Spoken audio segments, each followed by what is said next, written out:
میرا نام سر شاہد ہے اور میں ایک اسٹوڈنٹ ہوں، کمپیوٹر کا بھی اور اکاؤنٹس کا بھی۔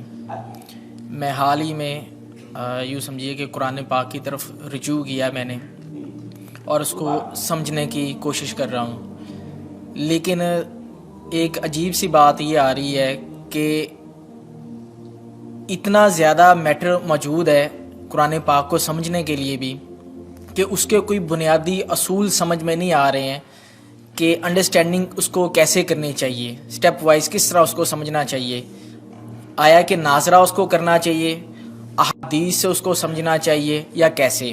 کیونکہ اگر ہم احادیث کو بھی اٹھا لیتے ہیں پڑھتے ہیں تو کچھ علماء کہتے ہیں جی کہ احادیث کے بارے میں بھی یہ ہے کہ کچھ ضعیف ہیں یا حسن ہیں یا اس کا مطلب کسی خاص وقت کے لیے تھا۔ تو ایک عجیب سا مطلب کہ ذہن کے اندر ایک وہ تلاطم ہو جاتا ہے کہ آدمی کرے کیا کرے، کس طریقے سے اس کو مطلب کہ انڈرسٹینڈ کرنے کی کوشش کرے کہ وہ ایک سیدھی راہ کے اوپر آ جائے کہ اسے قرآن پاک کی بنیادی جو تعلیمات ہیں ان کے اوپر چل کے کم لیکن کامل علم کو حاصل کر سکے۔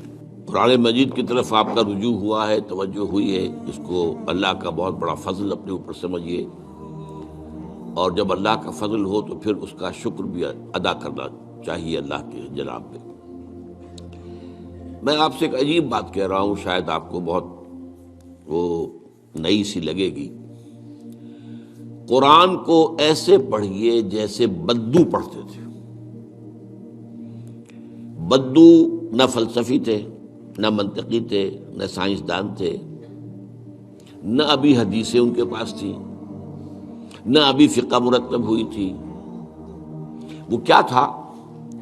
عربی زبان، یہ ان کی اپنی تھی۔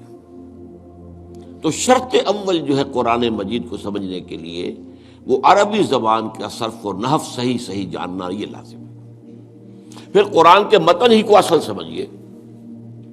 البتہ یہ ہے کہ اس کو آپ سمجھیں کہ یہ پہلا مرحلہ ہے قرآن پر غور کا، قرآن پر فکر کا، قرآن پر سوچ کا۔ اس کے بعد اگلے مراحل بھی آئیں گے۔ اسی قرآن سے پھر قوانین جو ہے واخذ ہونے ہیں۔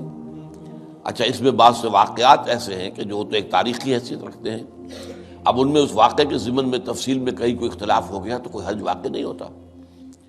ابھی میں مثال دیا کرتا ہوں کہ میں چند جملے ابھی آپ کے سامنے یہاں ادا کروں اور پھر 10 منٹ کے بعد پوچھا جائے آپ سے تو ہر شخص جو ہے اس کو کہے گا، وہ جواب جو میرا دے گا وہ مختلف ہوگا، اس میں اس کی اپنی بات بھی شامل ہو جائے گی۔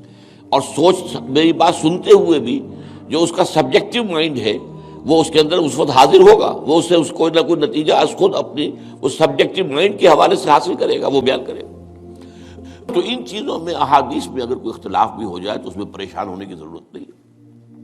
ابھی ہمارے ہاں یہ جمعے کے اجتماعات میں حدیث جبرائیل جو ام السنہ کہلاتی ہے، جیسے سورہ فاتحہ ام القرآن ہے، ایسے حدیث جبرائیل ام السنہ ہے، سنت کی جڑ اور ماں۔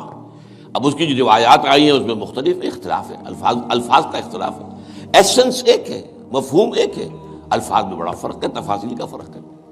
تو اس حوالے سے اس میں گھبرانے کی ضرورت نہیں ہے۔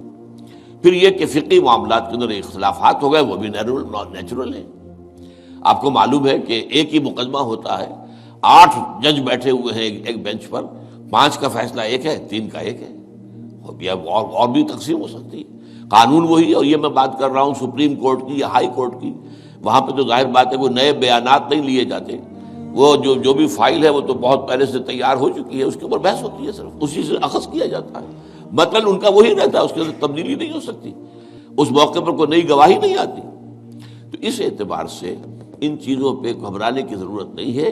البتہ آپ آغاز جس طریقے سے کریں وہ میں نے آپ کو بتا دیا ہے، اس میں یہ کہ آپ اصل میں ان تمام جو چیزیں ہیں اضافی، ان سے ذرا صرف نظر کرتے ہوئے عارضی طور پر پہلے قرآن کو ایسے پڑھیے جیسے بدو پڑھتا تھا۔